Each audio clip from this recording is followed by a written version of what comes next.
ይህ አዋዜ ልዩ ሰበር ነው። ኢራን ስላቀረበችው የመደራደሪያ ነጥብ አዲስ መረጃ እየሰማን ነው። በቅድሚያ የራሽያን ዜና እናስቀድማለን። የራሽያ ኃይሎች በምሥራቃዊ ዩክሬን አዲስ የጸደይ ጥቃት መክፈታቸው ተሰማ። የዩክሬን ጦርና ተንታኞች እንደገለጹት አዲሱ ጥቃት በደርዘኖች የሚቆጠሩ ታንኮችና ብረት ለበስ ተሽከርካሪዎችን ያካተተ ነው።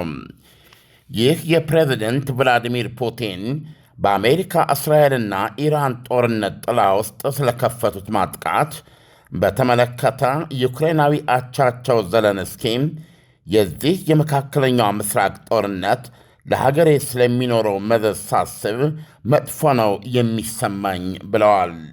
አያችሁ አሉ ዘለንስኪ ለቢቢሲ በሰጡት ቃለ ምልልስ።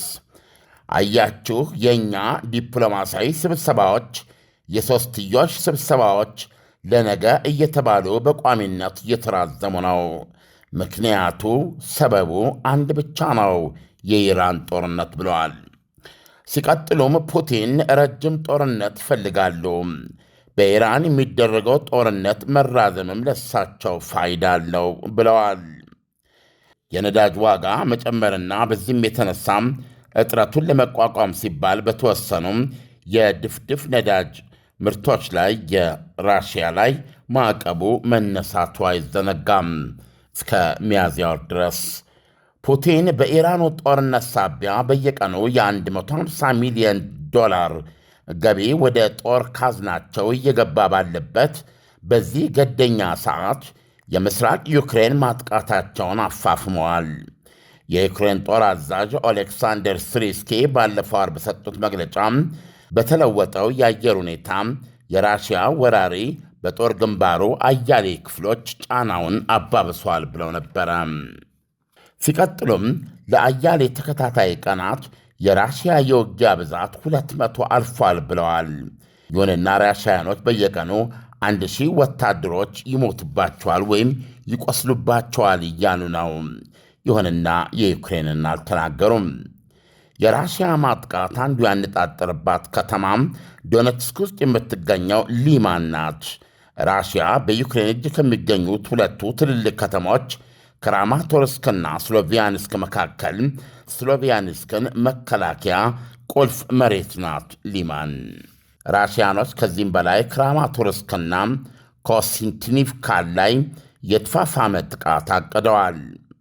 ራሽያኖች ተጨማሪ ብረት ለበስ ተሽከርካሪዎችና ሜካናይዝድ ተዋጊዎችን ወደ ግንባር ሲያስገቡም በክራማቶርስክ አቅጣጫ የመድፍ ድብደባና ታክቲካል የጦር ጀቶች ቅጥቀጣቸውን አፋፍመዋል። በአብዛኛው የጦር ግንባር የዩክሬን ኃይሎች በሰው ኃይል ቁጥር ይበለጣሉ። በዚህም የተነሳ የራሽያን ጥቃት ለመስበር በሰው አልቦች በከፍተኛ ደረጃ ይመካሉ ይላል ዜናው። የዩክሬን ኃይሎችም ከስሎቪያንስክ በስተ ምስራቅ የሚገኝ ከፍተኛ መሬትን ተቆጣጥረው እንደሚገኙ ገልጸዋል።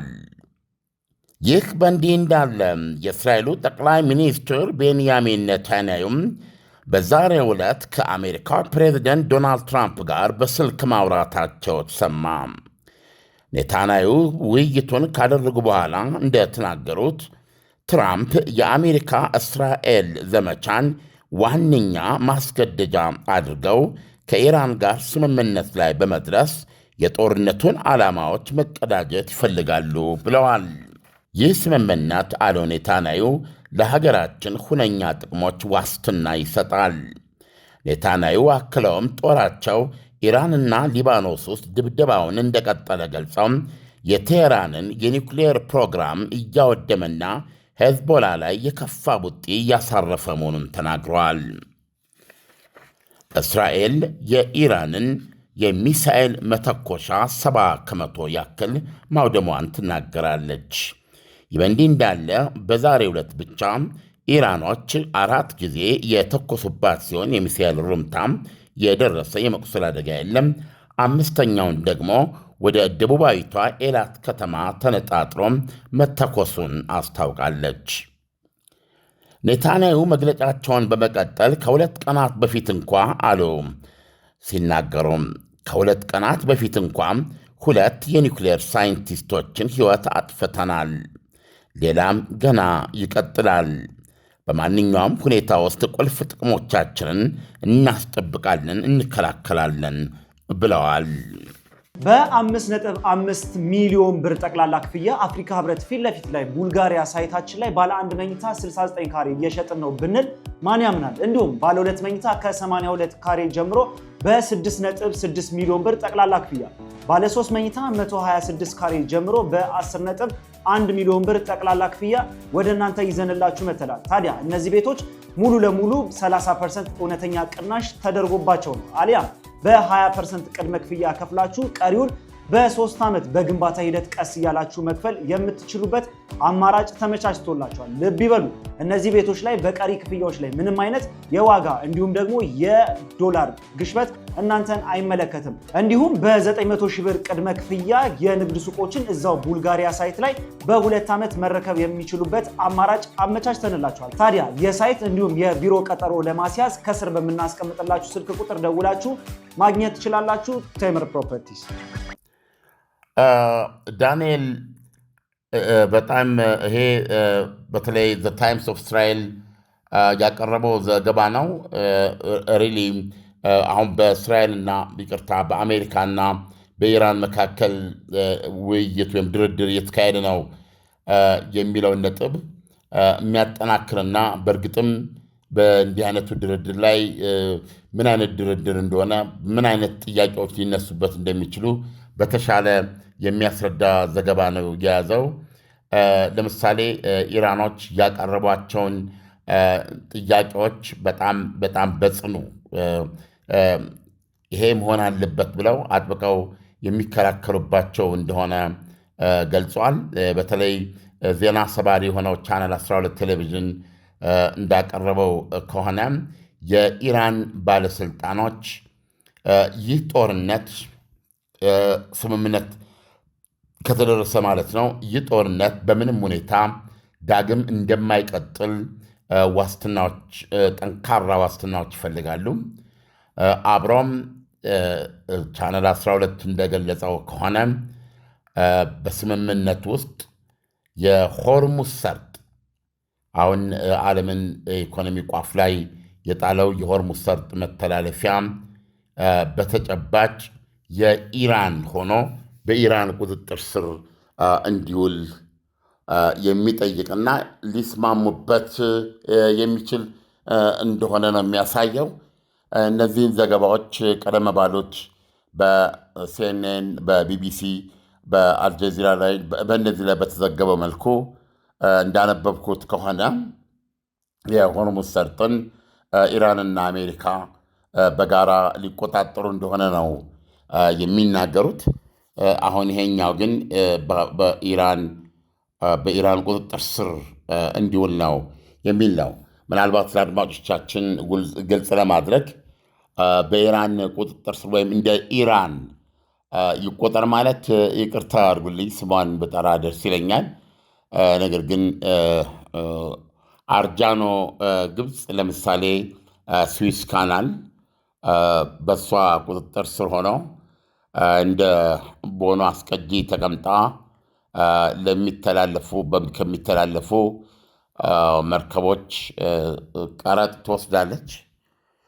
ይህም በዓመት እስከ 5-6 አንዳንዴ ከዛም በላይ ቢሊዮን ዶላሮች ገቢ የሚያስገኝላት የገቢ ምንጯ መሆኑ ይታወቃልና አሁን በዚህ ድርድሯ ላይ ኢራን በከረረ መልኩ ያቀረበችው ሆርሙዝ ሰርጥን ልክ እንደ ግብጾቹ ስዊስ ካናል በእሷ ቁጥጥር የእሷ እንደሆነ አድርጎ እውቅና የሚሰጥና እሷም እንደ ቦኖ አስቀጂ ቁጭ ብላ ቀረጥ የምትወስድበት ወይም እንደሚሆን ይጠበቃል። በጣም ሲዘገብ የቆየ ነው። ኢራኖች ይህንን አንስተዋል ለማለት ነው። ይሁንና ሌሎቹ ዘገባዎች በኢራንና በአሜሪካ ቁጥጥር ስር ነበረ ያሉት። ወደፊት እንግዲህ እየጠራ ሲመጣ የምናየው ሊሆን ይችላል። ከዚህ ጋር አብሮ የቀረበው የቻናል 12 ዘገባ ዳንኤል ኢራን በግል ወይም የራሷን ጥያቄዎች ከማቅረብ ጎን ለጎን በውይይቱ ላይ በድርድሩ ላይ የድርድር አቋሟን እያላላች እንደሆነ የሚያስረዱ ሁኔታዎች አሉ ይላል ዘገባው። ለምሳሌ ኢራን የቦሊስቲክ ሚሳይል ፕሮግራሟን ማለትም ያው ይሄ በከፍተኛ ደረጃ የምታበርተውን ቦሊስቲክ ሚሳይል ለ5 ዓመታት ልታቋርጥ እንደምትችል የሚሳይል ምርቷን ለ5 ዓመታት ልታቋርጥ እንደምትችል የምታበለጽገውን የዩራኒየም መጠን ደረጃ የማበልጸገውን ደረጃውን እንደምትቀንስ ይላል። እነዚህ ደግሞ በሌሎቹ ሚዲያዎች ላይ ራሳቸው ከዶናልድ ትራምፕ አንድ በተለይም ሰምቼዋለሁ። ምንም አይነት የኒውክሊየር ቦምብ ፕሮግራም እንደዚሁም ደግሞ ምንም አይነት ዩራኒየም የማበልጸግ እንቅስቃሴ በኢራን ምድር አይኖርም የሚል ነው የሰማነው። ይሄኛው ግን ዩራኒየም የማበልጸግ መብቷን ሳይነካ ነገር ግን የምታበለጽግበትን ደረጃ ለመቀነስ መስማማቷን ነው የሚገልጸው። ከዚህም በተጨማሪ በተለይ 60 በመቶ የበለጸገውና 460 ኪሎ ግራም የሚሆነው የበለጸገ ዩራኒየም ቴክኒካሊ የዘርፉ ሳይንቲስቶች እንደሚሉት 20 በመቶ የበለጸገ ዩራኒየም በራሱ አቶሚክ ቦምብ ነው የሚሉት። ስለዚህ የ60 በመቶ በተለይ ሪፋይንድ የሆነ በጣም ጥሩ የሚባል አይነት የአቶሚክ ቦምቦችን 11 የአቶሚክ ቦምቦች ብዛቱ ማለት ነው 460 ኪሎ ግራም መሆኑን በዛ ደረጃ ያሉ ቦምቦችን ለመስራት ወደ 90 በመቶ ዌፖንስ ግሬድ ወደሚባለው ማደግ ብቻ ነው ያለበት። እሱን ለማድረግ ደግሞ በጣም በአጭር ጊዜ አንዳንዶቹ በሳምንት ጊዜ ውስጥ ልታደርገው እንደምትችል የሚገለጽ ነው። ስለዚህ ይሄ 60 በመቶ የበለጸገ 460 ኪሎ ግራም ንጥረ ነገር ከ10 እስከ 11 የሚደርሱ የአቶሚክ ቦምቦች ማሰራት የሚችል ኦልሞስት ኢራን ትሬሽሆልድ የኒውክሌር ቦምብ ለመጨበጥ አፋፍ ላይ የምትገኝ ሀገር ያሰኛት ነው። እሱን በተመለከተ አሳልፋ ለመስጠት ፈቃደኛ ሳትሆን አትቀርም የሚል ነው። ቻናል 12 እንደጨመረው ኢራን የዓለም አቀፉ አቶሚክ ኤነርጂ ኤጀንሲም የቀሩትን እነዚህ ማብላያዎች ሴንትሪፊውጅስ ገብቶ ለመመርመርና ገብቶ እንዲመረምር ልትስማማ ትችላለች የሚለው ዳንኤል። እንደዚሁም ደግሞ ክልላዊ የተቀጽላ ቡድኖችን ሄዝቦላ፣ ሐማስና የኢራቅ ሚሊሻዎችን ጨምሮ ለነሱ ምንም አይነት ድጋፍ ላለማድረግ እንደምትስማማ መረጃዎች እንዳሉ ቻነል 12 ያትታል። ኢራን ለነ ሄዝቦላ፣ ለነ ሐማስ እና እንዲሁም ደግሞ ለኢራቅ ሚሊሻዎች እንግዲህ የየመን ሀውቲዎችንም የሚያጠቃልል እንደሚሆን ጥርጥር የለውም። የምታደርገውን የገንዘብ እርዳታ እንደምታቆም ስምምነት ላይ በዚህ ደረጃ እንደምትደርስ ይጠበቃል ይላል። እንግዲህ ዳንኤል አሁን እንደሰማው ከሆነ ሶስቱም ጉዳዮች ተነስተዋል። ከጦርነቱ በፊት የነበሩት እንግዲህ ድርድሮች የኒውክሌር ፕሮግራሟን ማጠፍ ወይም የኒውክሌር ህልሟን በአጠቃላይ እርም ማለት ነው። እንደዚሁም ደግሞ በማንኛውም መልኩ ለሰላማዊ ዓላማም ቢሆን በኢራን ምድር በኢራን ሳይንቲስቶችና በራሷ በኢራን የኒውክሌር የዩራኒየም ማበልጸጊያ ማዕከሎች የሚካሄድ ምንም አይነት ዩራኒየም ማበልጸግ ስራ አይኖርም የሚል ነበር ከሌሎች ሚዲያዎች ያየሁት። እዚህ ላይ ግን እንደሰማኸው የምታበለጽግበትን ደረጃ ለሰላማዊ ዓላማ መቀነስ እንደሆነ ሰምተናል። ዳንኤል ዞሮ ዞሮ እነዚህ ሶስት ጥያቄዎች አሜሪካ ያቀረበቻቸው የእስራኤልን ጥያቄ ናቸው። በመሰረታዊነት የህልውና ስጋት ነው የምትላቸው እስራኤል የሺአዊ የተጋትሮ ተራዳው የሚሳኤል ምርቷና እንደዚሁም የኒውክሌር ፕሮግራሟ ነበረ። እነዚህ ሶስቱ ኢስላማዊ አብዮቱ የቆመባቸው ሪል እግሮቹ ናቸው። እንደዚህ ላይ ኮምፕሮማይዝድ መሆን ወይም እነዚህን የሚያስቀር ማንኛውም እርምጃ የእስላማዊ አብዮቱ የቆመበት ነገር የሚያሳጣው ወይም ሪሊ ሙሉ በሙሉ እጅ መስጠት ነው እያልን ስንናገር ነበረ። አሁን እንደሰማኸው ኢራን ለእስላማዊ ለሺአዊ ተራዳ ኃይሉ ሄዝቦላ፣ ሐማስ፣ የኢራቅ ሚሊሻዎችና እንደዚሁም ሀውቲ በአጋጣሚ ያልተጠቀሰ ካሉ በስተቀረ ለነሱ የምትሰጠውን የገንዘብ ድጋፍ ለማቋረጥ እንደምትስማማ ነው ያለው ዘገባ። ይሄ በጣም ትልቅ ነገር ነው። ሚሳኤሉንም በተመለከተ ብቸኛ መከላከያ ነው። እኔን ያተረፈኝ እሱ ነው። የሰኔውን የ12 ቀናት ጦርነት አይታቸዋል። የታደገኝና ብድር የመለሰልኝና ጦርነቱ እንዲቆም ያስደረገልኝ ይሄ ሚሳኤል ነው። በሱ ላይ አልደራደርም ማለቷ የሚታወስ ነው። አሁን ግን እንደሰማችሁት ምንጮችን ጠቅሶ ነው ለ5 ዓመት ያክል ምንም አይነት ሚሳኤል ላለማምረት ስምምነት ላይ ስምምነት ላይ ለመድረስ ዝግጁ መሆኗን አውቀናል የሚለው ሶስተኛው የኒውክሌር ጉዳይ ነው። አሁን ዘ ታይምስ ኦፍ እስራኤል የተለየ ነገር የነገረን የኒውክሌር ፕሮግራሟን እርም ትላለች፣ የቦምቡን የኒውክሌር ያንን እርም ትላለች። ይሁንና ሰላማዊ ዓላማ ወይም ዩራኒየም የማበልጸግ መብቷን ሙሉ በሙሉ እንደተወች ግን አይገልጽም። ዞሮ ዞሮ ሶስቱ የኢራን በ1979 የፈረንጅ አቆጣጠር ነው የተቆረቆረ የአያቶላ አሊ ኸሜኒ ስርወ መንግስት ሶስት መሰረታዊ እግሮች ለድርድር ቀርበው ከሞላ ጎደል ማለት ይቻላል ሶስቱንም በድርድር ውስጥ እንዲለወጡ ወይም እንዲከስሙ የሚያደርግ ድርድር እንደሆነ እያየን ነው ዳንኤል። ስለዚህም በኢራን አገዛዝ ለውጥ ተደርጓል ብለው ነው ዶናልድ ትራምፕ የተናገሩት። ምናልባት የአገዛዙ ውስጥ የነበሩ ሰዎች ስልጣን ላይ ሊታዩ ቢችሉም የቀደመው ከጦርነቱ በፊት የነበረው እስላማዊት ሪፐብሊክ ኢራንና አሁን እሷን ተክቶ ጦርነቱ ከቆመ በኋላ የምናየው አገዛዝ መሰረታዊ ልዩነት እንዳላቸው ወይም የቀደመው አገዛዝ እንደሌለ ማሳየት መቻል አለበት። አገዛዙ እንደሌለ ሲል ሰዎቹን ሳይሆን ርዕዮተ ዓለሙን መሰረታዊ ርዕዮተ ዓለሙ እንደሌለና ኢራን ሌላ አዲስ ሁኔታ ውስጥ እንደምትገባ የሚያሳይ መሆን አለበት ነው የሚሉት። እውነቱን ለመናገር ቻናል 12 የነገረን እውነት ከሆነ የኢራን አገዛዝ ተለውጧል ለማለት ይቻላል።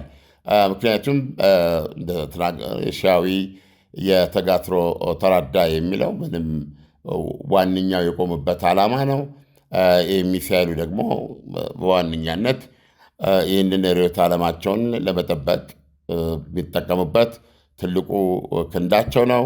ወደ ኒውክሌር ቦምብ እስኪጨብጡ መዳረሻ ምርኩዛቸው ነበረ እና ደግሞ የኒውክሌር ቦምብ መጨበጥ የእነሱን አገዛዝ የሚያጸናና እስራኤልንም ከመካከለኛው ምስራቅ የማጥፋት ዓላማን እውን ለማድረግ ትልቁ የማይደፈር መከላከያ ወይም ደግሞ በአጠቃላይ ለዓለም 200 ሚሊዮን ሺያ ሙስሊሞች ከለላ የሚሆን ትልቅ የኒውክሌር ተስፋ ነበር። እነዚህን በድርድሩ ለማጣት ኢራን ፍላጎት አሳይታለች የሚለውን ስናይ የኢራን አገዛዝ በዚህ ሪፖርት ትክክል ሆኖ ከተገኘ እንዳልነበር ሆኗል ለማለት ያስደፍራል። ከጦርነቱ በፊት የነበረውና ከጦርነቱ በኋላ የሚመጣው በጣም የተለያየ መንግስት ነው የሚሆነው። ዳንኤል በ5.5 ሚሊዮን ብር ጠቅላላ ክፍያ አፍሪካ ህብረት ፊት ለፊት ላይ ቡልጋሪያ ሳይታችን ላይ ባለ 1 መኝታ 69 ካሬ እየሸጥን ነው ብንል ማን ያምናል? እንዲሁም ባለ 2 መኝታ ከ82 ካሬ ጀምሮ በ6.6 ሚሊዮን ብር ጠቅላላ ክፍያ፣ ባለ 3 መኝታ 126 ካሬ ጀምሮ በ10.1 ሚሊዮን ብር ጠቅላላ ክፍያ ወደ እናንተ ይዘንላችሁ መተላል። ታዲያ እነዚህ ቤቶች ሙሉ ለሙሉ 30% እውነተኛ ቅናሽ ተደርጎባቸው ነው አሊያም በ20% ቅድመ ክፍያ ከፍላችሁ ቀሪውን በ3 ዓመት በግንባታ ሂደት ቀስ እያላችሁ መክፈል የምትችሉበት አማራጭ ተመቻችቶላችኋል። ልብ ይበሉ፣ እነዚህ ቤቶች ላይ በቀሪ ክፍያዎች ላይ ምንም አይነት የዋጋ እንዲሁም ደግሞ የዶላር ግሽበት እናንተን አይመለከትም። እንዲሁም በ900 ሺህ ብር ቅድመ ክፍያ የንግድ ሱቆችን እዛው ቡልጋሪያ ሳይት ላይ በ2 ዓመት መረከብ የሚችሉበት አማራጭ አመቻችተንላችኋል። ታዲያ የሳይት እንዲሁም የቢሮ ቀጠሮ ለማስያዝ ከስር በምናስቀምጥላችሁ ስልክ ቁጥር ደውላችሁ ማግኘት ትችላላችሁ። ቴምር ፕሮፐርቲስ። ዓለም ወደ መጀመሪያው ዘገባ እንሂድና ራሽያ አሁን ላይ እያደረገችው ያለው የማጥቃት ዘመቻ አዲስ የማጥቃት ዘመቻ ነው ወይ? እንደገና ደግሞ ከዚህ በፊት ከተደረጉት ዘመቻዎች አንጻር ለየት የሚያደርገው ነገር ሳለ ወይ? ብዙም ዲቴል የለውም። ዞሮ ዞሮ ጦርነት ያደርጋሉ ሁሌ በመደበኛ ሁኔታ። አንዳንድ ጊዜ ግን በተለየ ኃይል አጠናክሮ በአዲስ አደረጃጀት እንደገና ከበፊት የላቀ እና ያለ ጥቃት ይደረጋል። ይሄኛውም የጸደይ ጥቃት ያሉት ከዚህ ባህሪው አንጻር ነው። ሁሌ ሲዋጉ ነው ያሉት፣ ሁሌም መጠቃቃታቸው ያለ ነው። አንዳንድ ጊዜ ግን የተለየ ዝግጅትና ቁመና ፈጥረህ በአዲስ መልክ ታጠቃልላ የዚህ አካል ነው። ዓለም ዶናልድ ትራምፕ ለኢራን የሰጡትን የ48 ሰዓታት ማስጠንቀቂያ ወደ 5 ቀናት አሸጋግረዋል እና ስለዚህ በዚህ ጊዜ ውስጥ ምንም አይነት ጦርነት አይኖርም ማለት ነው ወይ? አይደለም። ዛሬም ሁለቱም ኃይሎች ሲደበድቡ ነው ያሉት። 48 ሰዓት ማስጠንቀቂያ የሰጡበት የኢራንን የኃይል ተቋማት ነው እና በፊት እንደተረዳ ነው የኤሌክትሪክ ማመንጫዎች እንደዚሁም የነዳጅ ዘይትና የተፈጥሮ ጋዝ ምርቶች ማከፋፈያዎች እና ወደ ውጭ መላኪያዎችን ያካተተ አጠቃላይ የመሠረተ ልማት ጥፋት ነበረ። ለ5 ቀን አሸጋግረውታል። በዚህ 5 ጊዜ ውስጥ ግራና ቀኝ በተነጋገሩት መሠረት ተጨባጭ ውጤት ላይ ደርሰው ራሱ ጦርነቱ እንደሚቆም ተስፋ ይደረጋል። ይሁንና በዚህ 5 ቀናት ውስጥ እነሱ ስምምነት ላይ እስኪደርሱ አሜሪካኖች የሚያደርጉትን ድብደባ ይቀጥላሉ። እስራኤል የምታደርገውን ድብደባ ትቀጥላለች። እንደዚሁም ኢራን የምታደርገውን ድብደባ ትቀጥላለች ማለት ነው። ልዩነቱ የኃይል ተቋማትን አይደበድቡም ብቻ ነው። ዳንኤል፣ በነገራችን ላይ ቅድም የረሳሁት ኢራን ከድርድር ውስጥ ካነሳቻቸው ጥብቅ አቋሞች መካከል አንዱ አሁን በተደረገው ጦርነት የደረሰባትን ኪሳራ ካሳ እንዲከፈላት የሚልም አለበት። ዓለም እስራኤል አሁን ላይ ኢራን ላይ እያደረሰችው ያለው ውድመት ወይም የማጥቃት ዘመቻዋ ኢራን ቅዳሜና እሁድ ቀናት ላይ ካደረሰችባት ጥቃት በኋላ የእስራኤል የምላሽ ጥቃት ምን ይመስላል የሚለውን ብትነግረን። ከዚህ በፊት ከነበረው በጣም የከፋ እንደነበረ ኢራናውያን ተናግረዋል። በጣም የሰፋ ድብደባ ነው ያደረገችው ተብሏል እስራኤል ትናንትናና ዛሬን ይዞ። ስለዚህ የእሁድ ዕለት ዲቦላ ላይ እና እንዲሁም ሌላዋ ደቡባዊ ከተማ አራድ ላይ የመከላከያ ጋሻውን አልፈው የወደቁ ሚሳይሎች አንዳንዶች እስከ 150 ያደርሱታል። እስራኤላውያንን ያቆሰለ ስለነበረ ኢራን ያንን ያደረገችው ቅዳሜ ዕለት አሜሪካና እስራኤል ናታንዝ የተባለውን የዩራኒየም ማበልጸጊያ ስለደበደቡ የሰጠችው ምላሽ እንደሆነ ነው የገለጸችው እና ከነዚህ 2 የሚሳኤል ጥቃቶች በኋላ በጠቅላላው 11 ልጆች በአራድና በዲሞና ጥቃቶች 11 ሰዎች ከባድ የመቁሰል አደጋ ሕይወታቸውን የሚያሰጋ ደርሶባቸዋል። ከሌሎች በመካከለኛና በቀላል ደረጃ ከቆሰሉት መካከል ማለት ነው።